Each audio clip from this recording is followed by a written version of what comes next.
Honourable Prime Minister, thank you for these very interesting remarks, and I think this was of real added value. And the large number of colleagues who are attending this meeting and also indicating that they would like to speak shows us which great interest we in the European Union take in your country. Before I give the floor to colleagues, let me just remind you that we gave our consent to the EU-Armenia Comprehensive and Enhanced Partnership Agreement on the 4th of July at a plenary session, paving the way for deeper cooperation in different sectors, and the vote at that time was 573 votes to 50 with 45 abstentions. And on visas, we said in this resolution, we look forward to the EU considering in due course the opening of visa liberalisation dialogue with Armenia, provided that the conditions for well-managed and secure mobility are in place. Of course, it's up to the member states to decide if the dialogue will start, and of course it needs to be unanimous, but we have been clear in our position. Now, colleagues, I have 12 who would like to speak. If everyone sticks to 2 minutes, then we have 25 minutes Q&A, and then questions, and then we would give the Prime Minister 15 minutes to answer. Is that okay for you that I give the floor to all colleagues? And then you can decide which comments you would like to make. So we start with the chair of the delegation for that region, Sayed Karim. Please. Thank you very much, Chairman. Honourable Prime Minister Pashinyan, Deputy Prime Minister, Foreign Minister, it gives me a tremendous amount of pleasure on behalf of my delegation and my colleagues throughout this Parliament to be able to welcome you here today. It's quite clear, when we first met, nobody could have predicted this particular pathway for Armenia. And it is certainly something from an EU standpoint that is greatly welcomed. And in particular, above everything else, it spells a message of hope and opportunity. Opportunity which is completely backed up by the will of your people. And that has been demonstrated most recently in the election results that were obtained.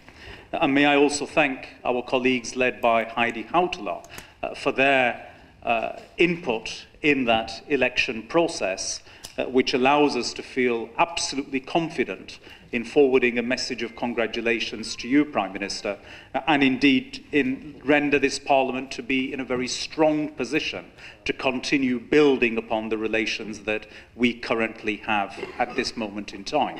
I want to make 2 or 3 very brief points after that opening remarks. We have really now a unique opportunity, as I said, and it encompasses internally for Armenia, it encompasses the regional opportunities, and indeed relations with the European Union. Please rest assured, Prime Minister, as Honourable Chairman David McAllister pointed out, the overwhelming vast support of this House sends a very clear message to our sister institutions, who quite rightly provided the same support for progress of SEPA through the EU institutions, that our member states, we believe, will carry on with their process of ensuring that they do their rightful duty to provide the ratification processes that are required, so we can further deepen that relationship in the way that we seek to. Internally, I've gone over my time. Okay, I'll be very, very quick indeed then in that case. Thank you very much. Then let me just make 1 or 2 comments about the regional situation. Prime Minister, you are quite right. Whilst the borders remain closed, the economic opportunities and the security of Armenia simply does not have the type of support that the people of Armenia would want their government to secure before real progress can be made in other areas.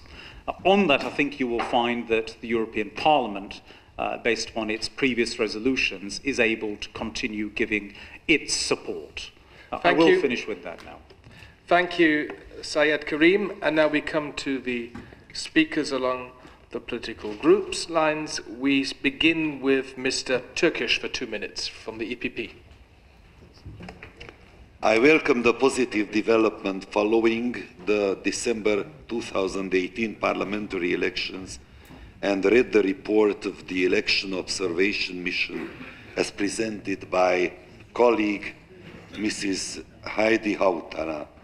In this spirit, my country, together with the European Union, supports Armenia's European future, and we look forward to continuing our work in this regard.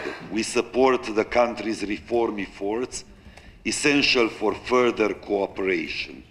Considering that there have been positive developments, I believe it is time that we consider supporting the opening of dialogue on visa liberalization, which has already been granted to your neighbors in Moldova and Georgia.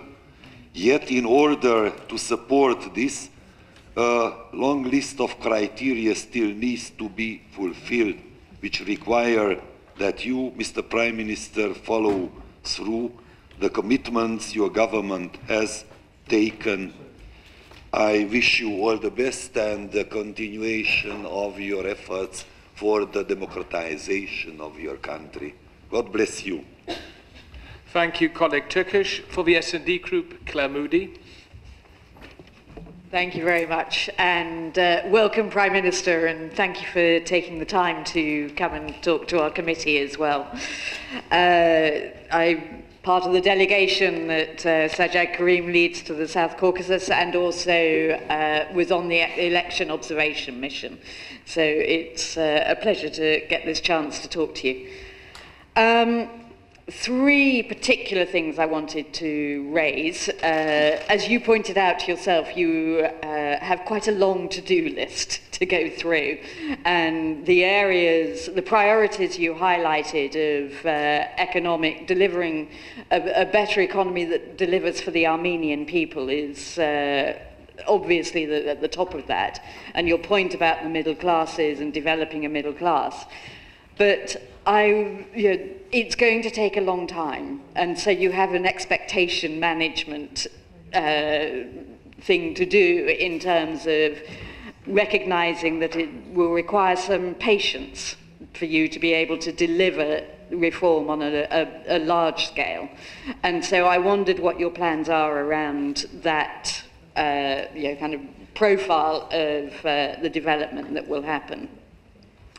Secondly, communication, and you again talked about the SEPA and its delivery, but communicating in a way that this is delivering for Armenian people. It isn't delivering for the EU, it's about you. This support is there for the Armenian people and what the agreement can deliver. So I wondered what your communication strategy is for the Armenian people. And finally, it is the role of women. And it's, I notice your delegation is quite male, and I know there are some very excellent Armenian women, and I'd appreciate a greater understanding of what you are hoping to do to involve more women in senior roles in Armenia as well. Thank you. And again, welcome and thank you for coming. Thank you, Claire Moody. Well, Prime Minister, the way we do it here is that you can relax for 20 minutes. Okay. All colleagues want to take the floor, and then you can give one big answer in the end. I think that's better. Okay. So in the meantime, enjoy the European Parliament. It's fantastic here. The next is for the Liberals, Mr. Ostrevichus. And please, it's 2 minutes. Well, thank you, Chair. I do remember your restrictive approach towards Liberals, especially time-wise. But I will be really on 2 minutes exactly. Mr. Prime Minister, most welcome to the European Parliament. It's usually a pleasure to talk to our partners worldwide, and especially from South Caucasus in particular. We did notice a very peaceful nature of change which came in Armenia, which is a very specific and I would say outstanding development of political processes in your country. I mean, not all countries in the region you are from follow this path, which is very solid and very important. But, of course, the sense of justice among people must get a very solid ground. I mean, since the expectations with which they came towards those changes must be met.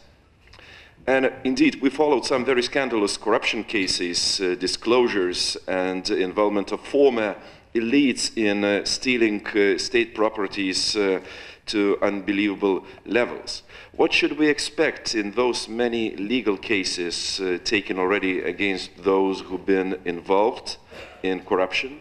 Could you report any good outcome in this regard? And my second question is about the geopolitical situation. You rightly said, I mean, Armenia sits on the crossroads, north, south, and east, west. And how you would describe, I mean, the present state of relations with Russia, which I believe with great interest follows events in Armenia.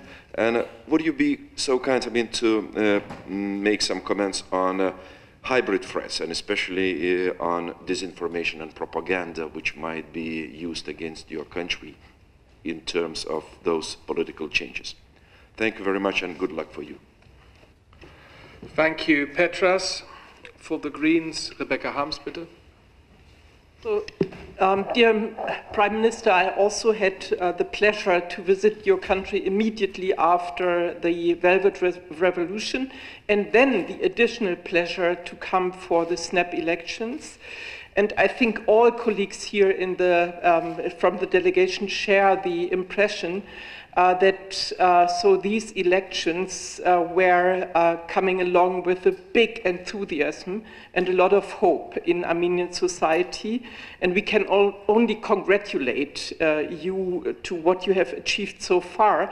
But in the same time, we observe that enthusiasm and hope and expectations are now on your shoulders and on the shoulders of the government. What I would like to understand better is what measures, what concrete measures, so besides the agreement and the ratification of SEPA, what concrete measures the EU can do to foster economic growth and better development in Armenia? And especially, I would be interested to know, how do you cope with the increase of gas price by Gazprom, which happened immediately after your success in the elections? Vielen Dank. Next is Mr. Valli for the EFD. Yes, thank you, President. Welcome to Brussels and to European Parliament. I will read a text from my colleague Fabio Massimo Castaldo that due to commitment he could not be here with us. Is in Italian, so please put your earphones. Okay. Thank you. Signor Primo Ministro, in un periodo estremamente positivo nelle relazioni tra Unione Europea ed Armenia, come dimostrato dalla recente visita del commissario Hahn a Yerevan, dalle parole dell'ambasciatore Svitarsky, nonché dall'approvazione della plenaria di luglio dello scorso anno dall'accordo di partenariato globale rafforzato UE-Armenia, senza dimenticarci delle recenti elezioni parlamentari contraddistinte da un alto grado di trasparenza e allineamento con gli standard internazionali. Sono segnali positivi che devono rappresentare solo l'inizio di un cammino tra l'Unione e che deve far fianco all'Armenia, un paese strategico e amico, legato profondamente dall'Unione Europea da molteplici dinamiche. Tornando all'accordo di partenariato, volevo chiederle come stia progredendo la sua implementazione. Ho letto segnali positivi, ma volevo avere una sua opinione a riguardo, anche alla luce delle dichiarazioni dell'ambasciatore UE che ha accennato alla possibilità di un incremento dei fondi. La mia seconda domanda riguarda il Nagorno-Karabakh.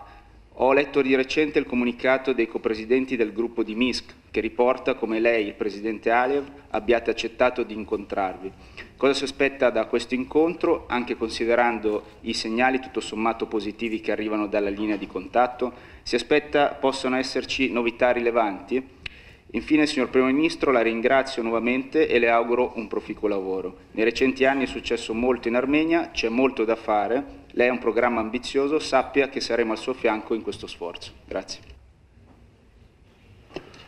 Molto grazie. And now we come to the next speaker of the EPP, our colleague Štětina. Děkuji, pane předsedající. Dámy a pánové, prosím, také si vemte sluchátka.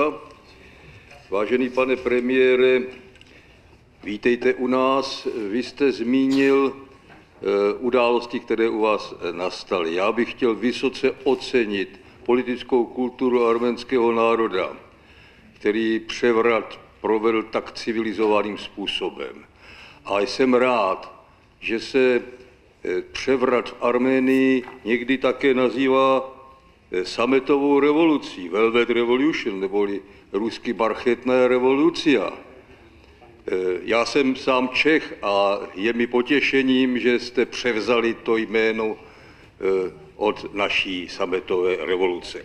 Vy jste také mluvil, pane premiére, o Náhorním Karabachu. Chtěl bych vám říci, že to byli právě Arméni. A byli to Arméni z výboru komitet Artsach, z výboru Artsach, kteří zahájili vlastně rozpad Sovětského svazu. A ještě mnohem více.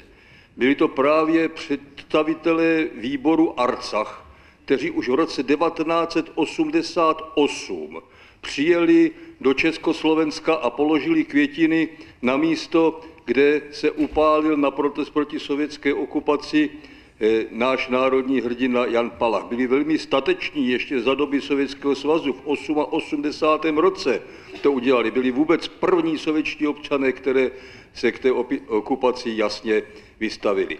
A právě Náhorního Karabachu se týká můj dotaz. Můj dotaz je, proč ještě Arménie neuznala Náhorní Karabach. Děkuji za odpověď.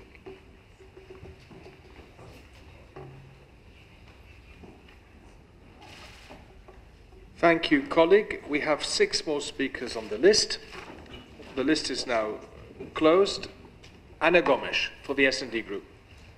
Well, Prime Minister, welcome, and welcome indeed the revolution you protagonized in Armenia. I'm from Portugal, a country that feels that has a special connection with Armenia because of a distinguished Armenian who made a big difference in my country, Mr. Kalust Gulbenkian.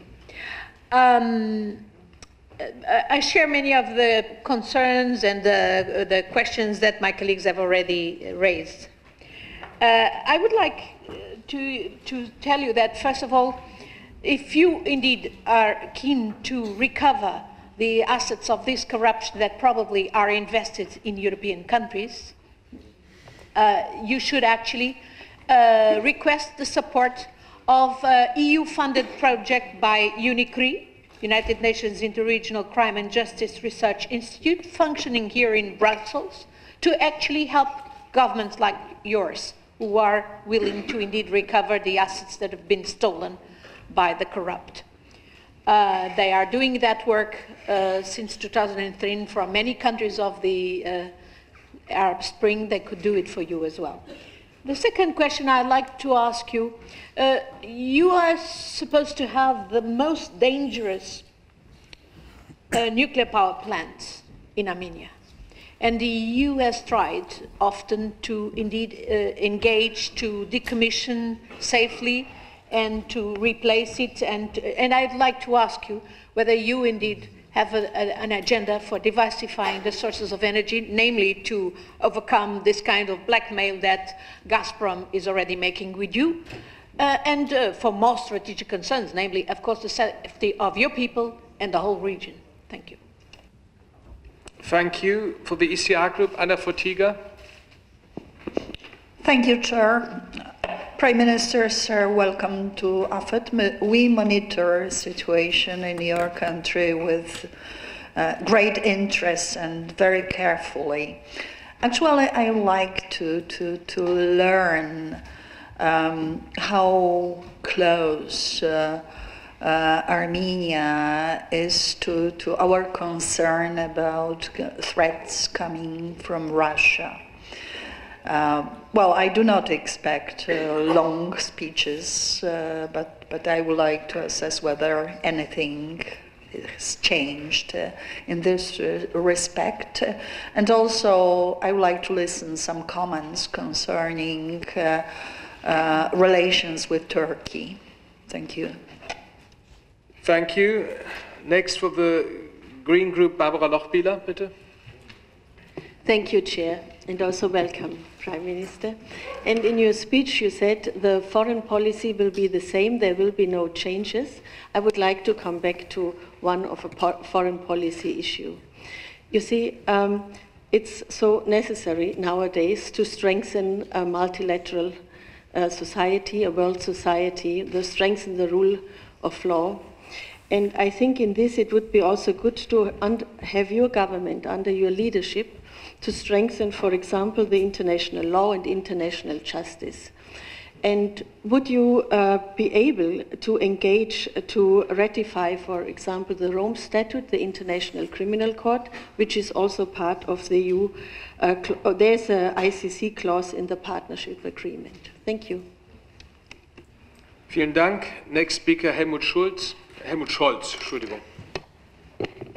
Danke, Herr Vorsitzender. Auch von mir ein herzliches Willkommen an den Premierminister. Sie haben vorhin ausdrücklich und ausführlich darüber gesprochen, und sehr eindrucksvoll von dem Zusammenhang zwischen demokratischer Entwicklung in Ihrem Land, sozialen Aspekten, Stärke des bürgerschaftlichen Engagements und der Armut. Und vielleicht können Sie noch genauer ausführen, welche konkreten wirtschaftlichen Schritte würden Sie jetzt vornehmen in den nächsten Monaten und im nächsten Jahr, um wirklich diese Armut zu überwinden, weil das ja auch eine Grundlage für Korruption sein kann und ist, und wie insbesondere der Sektor der kleinen mittelständischen Industrie in Armenien, aber auch die landwirtschaftliche Produktion gestärkt werden kann. Danke. Danke, Helmut Scholz. Nächster Redner ist Michael Gahler. Yes, thank you very much, Prime Minister, and also welcome from my side. I think all of us wish you well in your enormous tasks that you have ahead of you. The treaty that we have concluded with you deliberately takes care or takes note of the fact that you, well, have to stay, or you are inside this Eurasian customs union. I have a quick question in this regard. Does this customs union with Russia mean that actually all your goods that you can export to Russia, is that free of any customs duties? Is that a free market for you at least? That refers to the customs union. The other aspect of the treaty, we are more focusing on, well, the political parts or rule of law and these issues that any country in transformation should focus on. Now, you were quite optimistic, and I have my sincere doubts when you said, well, there is no systemic corruption anymore. Well, I would wish it were so. Perhaps it's other people who have been waiting to get a hold of the gravy train, but I would really doubt that there are no temptations in this regard. Insofar, my question is, as we have quite an experience in helping transformation countries in getting their agenda done, where would you focus on with regard to the cooperation? Is it the justice reform? Is it public procurement?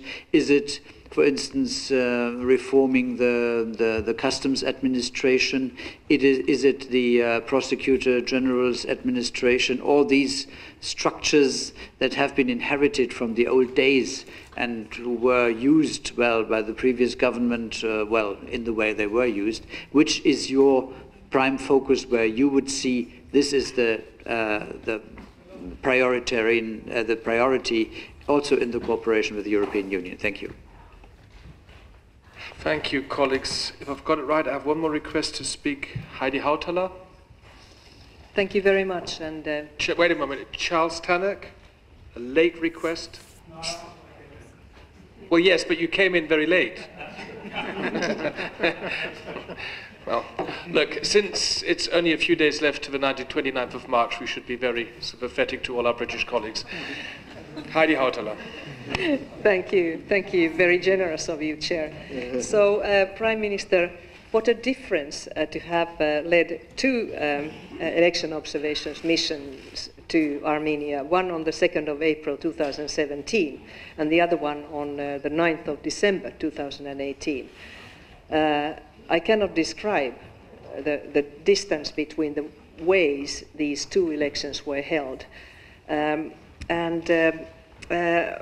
I would very quickly proceed to the question that really is very essential now that you have such a sufficient majority in your parliament. You could certainly quite swiftly move to the electoral reform that has been recommended and that was already on the table. However, it failed just before the elections with very dramatic consequences for the ruling party. So are you going to remove the 13 open district lists from your system in order to switch to a purely proportional system? And are you introducing the 30% gender quota? So, and I'd also like to know what sort of, do you have a competent opposition in the parliament now that you have such a strong majority through your election victory? Thank you. Thank you, Heidi, and thanks for the good work you did observing the elections on the ground in Armenia. And the final word goes to Charles Tannock. Well, thank you, President. Of course, it may not be the 29th of March. We may well have an extension. Who knows? My question to, first of all, congratulations, Prime Minister Pashinyan, on what I saw as real democracy and people power in play in your country, with whom I've had very strong friendship and relations over many years in this parliament. In fact, I was Vice President of the Friends of Armenia in the previous parliament, and I was one of the strong advocates that we needed to have a SEPA-type relationship, given the fact that you had to abandon the DCFTA when you signed the Eurasian Economic Union Treaty. I read in the press that you have anticipated some thawing of relations with Baku and Azerbaijan, which of course we all welcome. So my next question, which is something which I've always felt very strongly about, how about the issue of the closed border with Turkey? Any advances or chances you could solve that very unfair situation whereby Turkey maintains the closed border on the basis of their relationship with Azerbaijan? Sticking strictly to foreign policy, I recently dined with the new president of Georgia. Traditionally, relations were always a little tricky when it came to the issue of minority Armenian rights within Georgia. I gather the president's visiting your country shortly, or may just have visited. Any advances in that respect? And lastly, the one which I've always been fascinated by, particularly now given the strong line American position under President Trump to pull out of the JCPOA and the European Union staying in the JCPOA, your relations with Iran, which you have a land border with, a very small terrestrial road route and connection. How are your relations with Iran, and how are they affected, given your very strong relations traditionally for your diaspora community in the United States, given the Trump position, which is very much against the JCPOA? Sorry, just some questions to think about, Prime Minister. Thank you, colleagues. Prime Minister, more than a dozen colleagues took the floor, and now it's up to you to answer as many questions you wish to do so in the next 15 minutes, and then we will start our voting procedures. Please. Okay. Thank you, distinguished member of the Foreign Affairs Committee. Thank you for your assessments, and I will try to make full answer to your questions. I will separate three groups of the questions connected, first of all, with the interior processes in Armenia. As I said, I think that, and I'm sure that democracy is irreversible in Armenia, but now we need to make stronger democracy and make it stronger institutionally. And of course, it is very important to continue electoral system reforms, and we will do that. And for this goal, it is very important to make cooperation with the European Union more and more effective and efficient. And I'm glad that we see the readiness by the European Union to support Armenia in the post-reform agenda. And I would like to stress frankly and directly that we are going to fully implement the SEPA, because I think it fully matches with our current agenda, interior agenda, and with our aspirations. As far as anti-corruption activities are concerned, I should say that it is very important for us because we need to make real rule of law in our country, and it isn't possible without fighting corruption.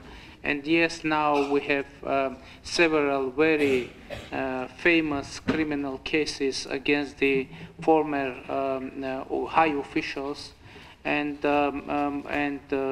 these cases will be continued, and the courts will decide what to do. It's up to our courts to decide the destiny of these cases.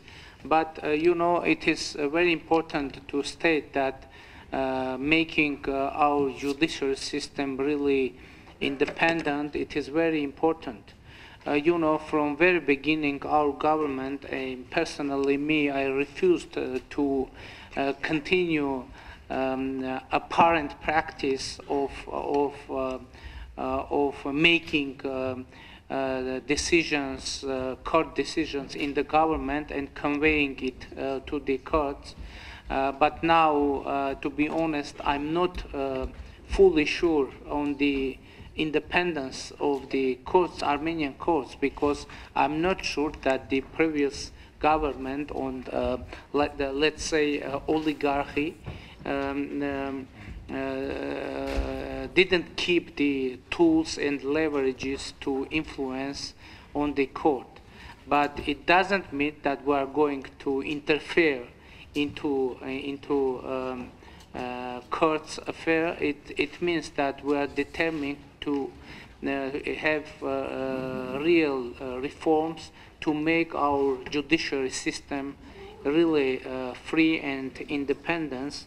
And there was a question about the stolen assets recovery, and it is very important for us. And of course, we count on European Union support on this matter, and we hope that we will be able to create some real efficient cooperation with the European Union. And what is important, there was a proposal by the OSCE to support Armenian government in stolen assets recovery, and we are going to fully cooperate with our European partners. About Nagorno-Karabakh conflict, you know, it's very important to state that there is no any military solution for this conflict, and we need to create proper atmosphere for peaceful solution.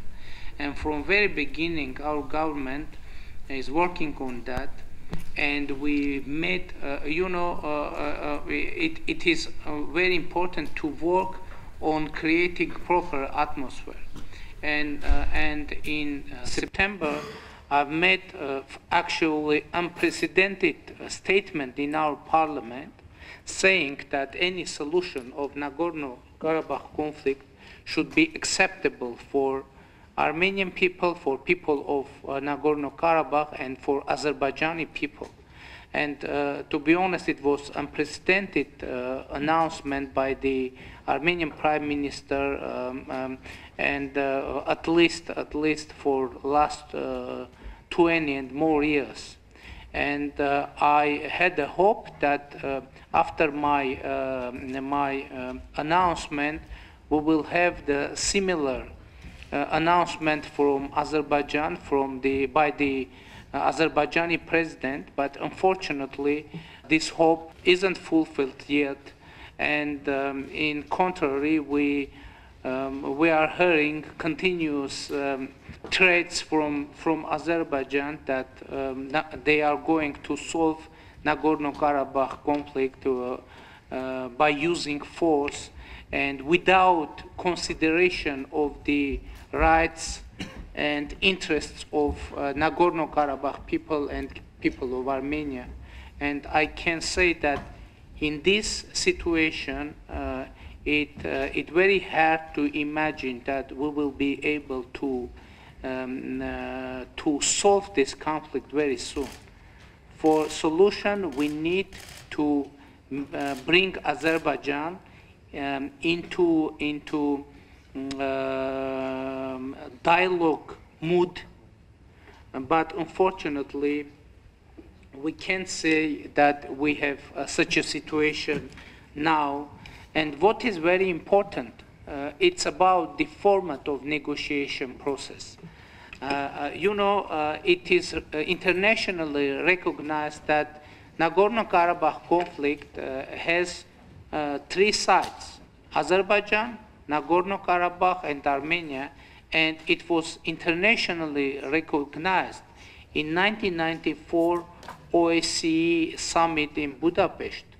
But in fact, we have only, not now, but until now, we had only two parts around the negotiation table, and unfortunately, Armenia and Azerbaijan made negotiations without Nagorno-Karabakh. But problem is that previous leaders of the Armenia, they were from they are deriving from Nagorno-Karabakh, and maybe they considered that they can represent Nagorno-Karabakh as well. But I'm not from Nagorno-Karabakh, and I'm Prime Minister of Armenia, and I'm not Prime Minister of Nagorno-Karabakh, because people of Nagorno-Karabakh, they aren't participating in Armenian elections. They aren't citizens of Armenia. So I can, and I would do that, will do that. I can negotiate on behalf of Armenia, Republic of Armenia, but I can't negotiate on behalf of Nagorno-Karabakh. So the second step is to create proper format of negotiation that will bring us to the substantial negotiations, and I would like to insist that it isn't possible without engagement of Nagorno-Karabakh into negotiation process. And as far as Russia is concerned, the good news is that European Union doesn't pose any geopolitical conditions in the relations with Armenia, because our cooperation agenda with the European Union, it is fully reform agenda, which is described in the SEPA, and we are going to implement fully this reform agenda. And of course, Russia, our relations with Russia are very important for us, and we're continuing to be strategic partners. And our cooperation, the most part of our cooperation, is connected with the Eurasian Economic Union and the security agenda. And I don't think that there are contradictions on our relationship agenda with the European Union and Russia. And in these two relations, we are transparent, and it is very important to insist that there is no any plot against Russia in our relations with European Union, and there is no any plot against, for example, the European Union in the cooperation and relation with Russia. Of course, cooperation in the field of energy is very important, and we are going to develop our relations with Russia, but with Iran as well, because you know that we have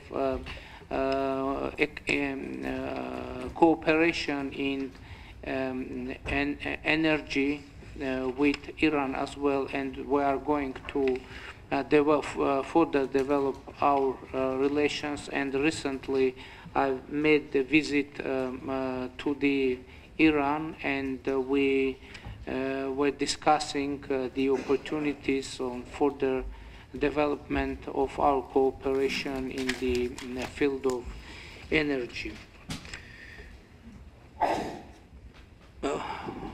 And which concerns to the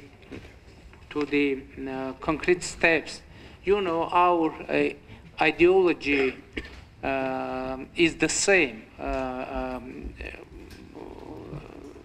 concerning to the political changes and economic changes.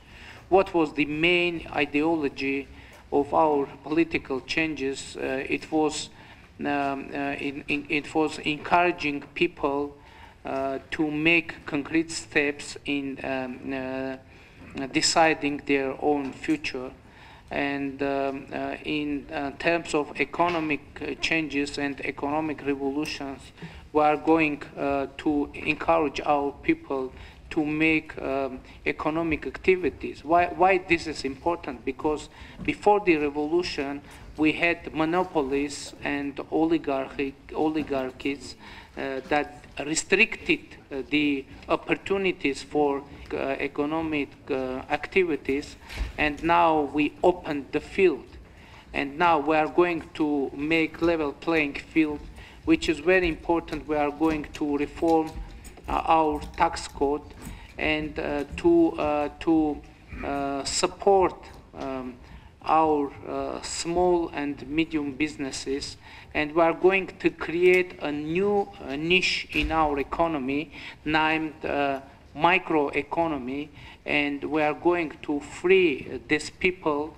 from taxes, and we are going to make regulatory simplifications to make our investment climate more and more attractive for foreign investments, and which is very important. We are going to make to develop our infrastructure, etc. My time is ending, and for all this agenda, of course, it's very important to have support, technical and financial support by the European Union, and advisory support, why not, and to make our democracy stronger institutionally, economically and politically. But for me there is no doubt that democracy and rule of law in Armenia irreversible. There is no chance for comeback for corrupt system. Thank you very much.